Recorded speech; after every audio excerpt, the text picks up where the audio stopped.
ഇന്ന് ഞാനും വലിയ സന്തോഷത്തോടെയാണ് നിങ്ങളുടെ ഇടയിൽ ഈ അവസരത്തിൽ നിൽക്കുന്നത്. മുഖ്യമന്ത്രിയുടെ കയ്യിൽ നിന്ന് ഒരു പുസ്തകം കിട്ടണത് എല്ലാ ദിവസത്തിൻ്റെ പണിയല്ല. അപ്പോൾ അദ്ദേഹത്തിൻ്റെ കയ്യിൽ നിന്ന് ഒരു പുസ്തകം മേടിക്കൽ തന്നെ വലിയ സന്തോഷകാര്യമാണ്. പക്ഷേ പ്രത്യേകിച്ച് ഇങ്ങനെയൊരു മഹാൻ വ്യക്തിയെക്കുറിച്ച് എഴുതിയ ഒരു ആത്മകഥ, ഉസ്താദ് AP അബൂബക്കർ മുസ്ലിയാർ ഇങ്ങനൊരു വ്യക്തിയാണ്. മുഖ്യമന്ത്രി ഞാനും ഒരേപോലെ ആദരിക്കുന്നൊരു വ്യക്തി. അദ്ദേഹത്തിനെ കുറിച്ചൊരു പുസ്തകം മുഖ്യമന്ത്രിയുടെ കയ്യിൽ നിന്ന് കിട്ടാൻ എനിക്ക് പ്രത്യേകിച്ച് സന്തോഷം തോന്നി. ഞാൻ ഇപ്പോൾ ഒരു 15 വർഷക്കാലമായിട്ട് ഉസ്താദിനെ അറിയുമെന്ന് പറയാനുള്ള ഭാഗ്യമുണ്ടായിട്ടുണ്ട്. ഞാൻ ആദ്യം രാഷ്ട്രീയത്തിൽ വരുന്ന മുമ്പ് ഒരു പേര് മാത്രമായിരുന്നു അദ്ദേഹത്തെ നേരിട്ട് കാണാനൊരു അവസരം ഉണ്ടായിരുന്നില്ല. ആ സമയത്താണ് അദ്ദേഹത്തിൻ്റെ ഇവിടെ തിരുവനന്തപുരത്തിൻ്റെ പ്രതിനിധിയായ സിദ്ദീഖ് സഖാഫി എന്നെ ആദ്യം പരിചയപ്പെടുത്തി കൊടുക്കുന്നത്. അദ്ദേഹത്തിൻ്റെ ആ അറിവും അദ്ദേഹത്തിൻ്റെ വലിയ മനസ്സും വലിയ ഹൃദയവും തുടക്കം മുതൽക്ക് കാണാനുള്ള സാധ്യതയായിരുന്നു എൻ്റെ. കുറേ അവസരത്തിൽ നമുക്ക് നേരിട്ട് സംസാരിക്കാൻ സാധിച്ചു. ഒരു കാലത്തിൽ ഞാൻ കേന്ദ്രമന്ത്രിയായിരിക്കുമ്പോൾ ഹജ്ജിൻ്റെ ചുമതല എൻ്റെ ആയിരിക്കുമ്പോൾ അദ്ദേഹം വന്ന് തന്നിട്ട് എന്നെ ഉപദേശിച്ചതും ചില കാര്യങ്ങൾ നമുക്ക് ഒരുമിച്ച് സംസാരിച്ചിട്ട് പരിഹരിക്കാൻ ചെയ്യാൻ സാധിച്ചതൊക്കെ എനിക്കിപ്പോഴും വലിയ ഓർമ്മകളാണ്.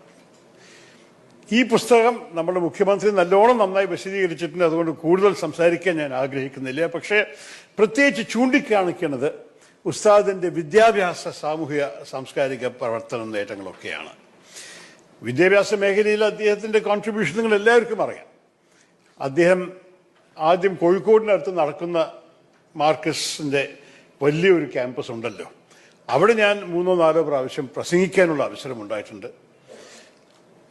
ഞാൻ അവിടെ കാണുന്നത്, ശരിക്ക് മനസ്സിലാക്കുന്നത് അദ്ദേഹത്തിൻ്റെ ഒരു സേവനം വിദ്യാഭ്യാസ മേഖലയിൽ മാത്രമല്ല, പക്ഷെ ശരിക്ക് നമ്മളുടെ നാഷണൽ ഇൻറ്റഗ്രേഷൻ്റെ ഒരു വലിയൊരു കോൺട്രിബ്യൂഷനെ കാണുന്നു. നമ്മൾ ഇത്ര വിദ്യാർത്ഥികളെ അവിടെ ഇരുന്ന് കാണുമ്പോൾ നമ്മൾക്ക് പെട്ടെന്ന് മനസ്സിലാവില്ല ഭാരതത്തിൻ്റെ എല്ലാ മുക്കിൻ്റെ വ്യക്തികളെ അവിടെ കാണും. കഴിഞ്ഞ വർഷം ഞാൻ അവിടെ ഒരു അവസരത്തിൽ പ്രസംഗിക്കാൻ പോയപ്പോൾ ഫ്രണ്ടിൽ ഒരു 10-40 കുട്ടികൾ കുട്ടികളെ പറഞ്ഞ യുവാക്കൾ ഇരിക്കണ്ടായിരുന്നത് കശ്മീരിൽ നിന്നായിരുന്നു. കശ്മീരിൽ നിന്ന് കേരളത്തിൽ വന്നിട്ട് ഇസ്ലാം മതത്തിനെ കുറിച്ച് പഠിക്കലും അതിൻ്റെ ഒപ്പം വിദ്യാഭ്യാസം പഠിച്ച് മനസ്സിലാക്കി നന്നായി ചെയ്യാൻ സാധിച്ച ഈ കുട്ടികൾക്ക് ഭാരതത്തിൻ്റെ ഭൗസ്വരതയും ഭാരതത്തിൻ്റെ വലുപ്പവും മനസ്സിലാക്കാൻ സാധിക്കുന്ന ഒരു വലിയ ഒരു കോൺട്രിബ്യൂഷനാണ് ഉസ്താദിൻ്റെ ഈ പ്രവർത്തനം. അത് നമ്മൾ ഒരിക്കലും ഒരു അണ്ടർ അപ്രീഷിയേറ്റ് ചെയ്യാൻ പാടില്ല. ഇതൊക്കെ നമ്മളുടെ രാജ്യത്തിൽ എല്ലാവരെയും പഠിപ്പിക്കണമെന്ന് മാത്രമല്ല, എല്ലാവരുടെ ഐക്യത്തിന് വേണ്ടി ചെയ്യുന്ന ഒരു സേവനമാണ് അതിൻ്റെ പഠിപ്പ്. ഞാൻ അദ്ദേഹത്തിൻ്റെ മാർക്കസ് നോളജ് സിറ്റിയിൽ പോയി കയറാനുള്ള അവസരമുണ്ടായിരുന്നു. എന്തൊരു സൗന്ദര്യമുള്ള ഒരു ക്യാമ്പസാണ്. പക്ഷെ അത് മാത്രമല്ല, അദ്ദേഹത്തിൻ്റെ നമ്മളെല്ലാവരും ഇഷ്ടപ്പെടുന്ന ഡോക്ടർ മുഹമ്മദ് അബ്ദുൽ ഹക്കീം അസാരി നമ്മൾക്ക് സംസാരിച്ചല്ലോ ഇന്ന് ഉച്ചയ്ക്ക്. അദ്ദേഹമാണ് അതിൻ്റെ ആക്റ്റീവായിട്ട് പ്രവർത്തിക്കുന്ന ഒരു വ്യക്തി. അദ്ദേഹത്തിൻ്റെ ഒപ്പം ഞാൻ ക്യാമ്പസ് കണ്ടിട്ട് ഓരോരു ഫാക്കൽറ്റിയും അതിൻ്റെ ആ പ്രവർത്തനത്തിൻ്റെ കാഴ്ചപ്പാടും ദീർഘഭീഷണിയും കാണുമ്പോൾ ഐ വാസ് വെരി ഇംപ്രസ്ഡ്. ഇങ്ങനെയൊരു സ്ഥലം നമ്മുടെ കേരളത്തിലുള്ളത് നമ്മളെല്ലാവരും അഭിമാനമാണ്. നിങ്ങൾ എല്ലാവരോടും പറയുന്നു, പോയി കാണണം. എന്നിട്ട് അവിടെ കോഴ്സ് എടുക്കാനുള്ള ഭാഗ്യമില്ലെങ്കിലും അവിടെ പോയി അവിടുത്തെ പഠിക്കുന്ന വ്യക്തികളെ കണ്ട് സംസാരിച്ച് മനസ്സിലാക്കാൻ വലിയൊരു അവസരമാണ്. അത് മാത്രമല്ല നമുക്ക് ഉസ്താദിനെ കുറിച്ച് പറയാനുള്ളത്. ഉസ്താദ് മുഖ്യമന്ത്രി അദ്ദേഹത്തിൻ്റെ രാഷ്ട്രീയ നിലപാടും രാഷ്ട്രീയ മൗനത്തിനെ കുറിച്ച് സംസാരിച്ചു. പക്ഷേ മുഖ്യമന്ത്രിക്ക് എനിക്ക് രണ്ടുപേർക്കും അദ്ദേഹത്തിൻ്റെ രാഷ്ട്രീയ അനുഗ്രഹമുണ്ടായെന്ന് കേൾക്കാൻ നിങ്ങൾക്ക് ഒരു അതിശയം തോന്നാൻ ആവശ്യമില്ല. അങ്ങനെ ഒരു മനസ്സുള്ളൊരു വ്യക്തിയാണ് ഉസ്താദ്. നിങ്ങൾക്കറിയാം, 2019 അദ്ദേഹത്തിന് ഗ്രാൻഡ് മുഫ്തി ഓഫ് ഇന്ത്യ എന്നാക്കി ഒരു വലിയൊരു ടൈറ്റിൽ കൊടുത്തു. ഇതൊരു ശരി കാര്യമല്ല. 10 പേർക്ക് ചരിത്രത്തിൽ ഉണ്ടായിട്ടുള്ളൂ ഇങ്ങനൊരു ടൈറ്റിൽ. 10ാമത്തെ ഗ്രാൻഡ് മുഫ്തിയാണ് ശ്രീ ഉസ്താദ് AP അബൂബക്കർ മുസ്ലിയാർ.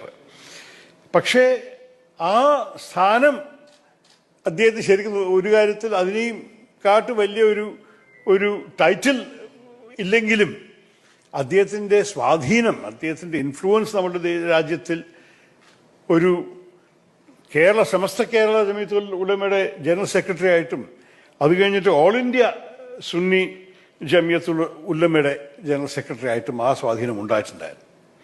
അദ്ദേഹം എന്ത് പറഞ്ഞാലും കേൾക്കാനും റിപ്പോർട്ട് ചെയ്യാനും സ്വീകരിക്കാനും ഇടയ്ക്കിടയ്ക്ക് വിവാദമുണ്ടാക്കാനും ആൾക്കാരുണ്ടല്ലോ, അതെല്ലാം നമ്മൾക്കറിയാം.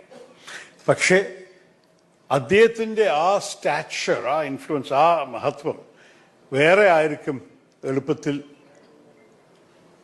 കിട്ടാൻ സാധിക്കില്ല എന്നും ഉറപ്പമാണ്. സമാധാനത്തിന് വേണ്ടി വാദിച്ചൊരു വ്യക്തിയാണ് അദ്ദേഹം.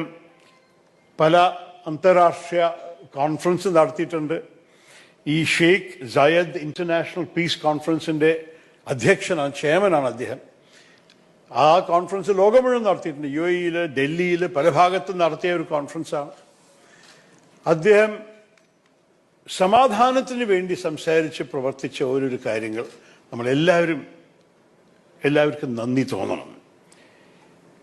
ഒരിക്കൽ അദ്ദേഹത്തിൻ്റെ ഒരു ചൊല്ല് ഞാൻ ഖലീജ് ടൈംസ് UAE-യിൽ വായിച്ചതായിരുന്നു. വിദ്യാഭ്യാസം സമാധാനത്തിൻ്റെ താക്കോലാണ്. Education is the key to peace. അദ്ദേഹത്തിന് രണ്ട് വലിയ പ്രിയോക്യുപ്പേഷൻസ്, വിദ്യാഭ്യാസവും സമാധാനവും, രണ്ടും ഒരേ ഒരു പാചകത്തെ കൊണ്ടുവരാൻ സാധിച്ചത് അത് ഉസ്താദിൻ്റെ ഒരു വലിയൊരു ഒരു ചൊല്ലായിരുന്നു. അതിനൊപ്പം തന്നെ നിങ്ങൾ എല്ലാവർക്കും അറിയാം, ഐസിസ് ദായഷ് 2014 ലോകം മുഴുവൻ അവരുടെ ഭീകരവാദി പ്രവർത്തനത്തിന് നമ്മളെല്ലാവരെയും പേടിപ്പെടുത്തുന്ന സമയത്ത് ആദ്യത്തെ പ്രധാനപ്പെട്ട ഒരു മുസ്ലിം സ്വരം സമാധാനത്തിന് വേണ്ടി ഐസിസിൻ്റെ എതിരെ ഫത്വ ഇഷ്യൂ ചെയ്ത വ്യക്തിയാണ് നമ്മുടെ ഉസ്താദ് AP അബൂബക്കർ മുസ്ലിയാർ. അതൊന്നും മറക്കാൻ പാടില്ല നമുക്ക്. അദ്ദേഹം ഒരു ശക്തമായി എടുത്ത നിലപാടാണ് ഇസ്ലാം സമാധാനത്തിൻ്റെ ഒരു മതമാണ്. സമാധാനമാണ് ഇസ്ലാമിൻ്റെ പേരിൽ, സമാധാനമാണ് ഇസ്ലാമിൻ്റെ സ്പിരിറ്റിൽ. അതുകൊണ്ട് സമാധാനത്തിനെ എതിരിക്കുന്നവർ ഒരിക്കലും നിങ്ങൾക്ക് സ്വീകരിക്കാൻ പാടില്ല എന്ന് അദ്ദേഹത്തിൻ്റെ ഫത്വയിൽ പറഞ്ഞത്. അത് നമ്മൾ ഒരിക്കലും മറക്കാൻ പാടില്ല. ഈ മഹാൻ വ്യക്തി വേറെ പല വിഷയങ്ങളിലും ഇടപെട്ടിട്ടുണ്ട്. നമ്മൾക്കറിയാം, ഇന്നാൾ കുറേ ചർച്ചപ്പെടുത്തി ഈ ഇലക്ഷൻ സമയത്ത് സിറ്റിസൺഷിപ്പ് അമെൻമെൻറ്റ് ആക്ടിൻ്റെ ആ വിഷയത്തിൽ നമ്മുടെ മുഖ്യമന്ത്രിയും ഞാനും ഉസ്താദും ഒക്കെ ഒരേ സ്ഥിതി തന്നെയാണ്. എല്ലാവർക്കും ഒരേ അഭിപ്രായമാണ്. നമ്മുടെ പൗരത്വത്തിൻ്റെ വിഷയത്തിൽ ഒരു മതത്തിൻ്റെ പ്രശ്നം കൊണ്ടുവരുന്നത് ശരിയല്ല. പക്ഷെ അദ്ദേഹം നേരിട്ട് പോയി, ഞാനിതിനെ പാർലമെൻറ്റിനകത്ത് പറഞ്ഞിട്ടുണ്ട്, മുഖ്യമന്ത്രി നിരവധി വേദിയിൽ പറഞ്ഞിട്ടുണ്ട്, ഉസ്താദ് പ്രധാനമന്ത്രിയും ഹോം മിനിസ്റ്ററും കണ്ടിട്ട് നേരിട്ട് പറഞ്ഞൊരു കാര്യമാണ്. അപ്പോൾ അതിനും നമ്മൾ ഉസ്താദിനെ തപ്പുകൊട്ടണം. നമ്മുടെ രാജ്യത്തിൻ്റെ ഭാവിക്ക് വേണ്ടി, സമാധാനത്തിന് വേണ്ടി, മതസൗഹാർദ്ദത്തിന് വേണ്ടി, ജനങ്ങളുടെ പഠിപ്പും ജനങ്ങളുടെ വിശ്വാസവും ജനങ്ങളുടെ ഭാവിക്ക് വേണ്ടി എല്ലാവരും ഒരുമിച്ച് ജീവിച്ച് താമസിച്ച് നന്നാക്കുന്ന ഓരോരോ കാര്യങ്ങൾക്ക് വേണ്ടി ഇത്ര നന്നായി പ്രവർത്തിച്ച് സംസാരിച്ച് പഠിപ്പിച്ച ഒരു മഹാപണ്ഡിതനാണ് നമ്മുടെ ഉസ്താദ് AP അബൂബക്കർ മുസ്ലിയാർ. ഞാൻ നിങ്ങളോട് പറഞ്ഞു തന്നെ ദീർഘമായി പറയാൻ ആഗ്രഹിക്കാത്ത കാരണം ഈ രണ്ട് വാക്ക് മാത്രം പറഞ്ഞിട്ട് ഒരിക്കലും കൂടി ഈ പുസ്തകം കിട്ടിയതിന് വലിയ നന്ദി പറഞ്ഞിട്ടും ഉസ്താദിന് ഇനിയും നമ്മളെല്ലാവർക്കും, നമ്മുടെ രാജ്യത്തിനും ഈ ലോകത്തിൻ്റെ സമാധാനവും പുരോഗതിക്ക് വേണ്ടി അദ്ദേഹം ഇനിയും ദൈവം ദീർഘായുസ് കൊടുക്കട്ടെ എന്ന് കൂടി പ്രാർത്ഥിച്ചിട്ട് ഞാൻ എൻ്റെ വാക്ക് ചുരുക്കുന്നു. നന്ദി, നമസ്കാരം. വിശ്വാസപൂർവം ആത്മകഥാ പ്രകാശന ചടങ്ങിൽ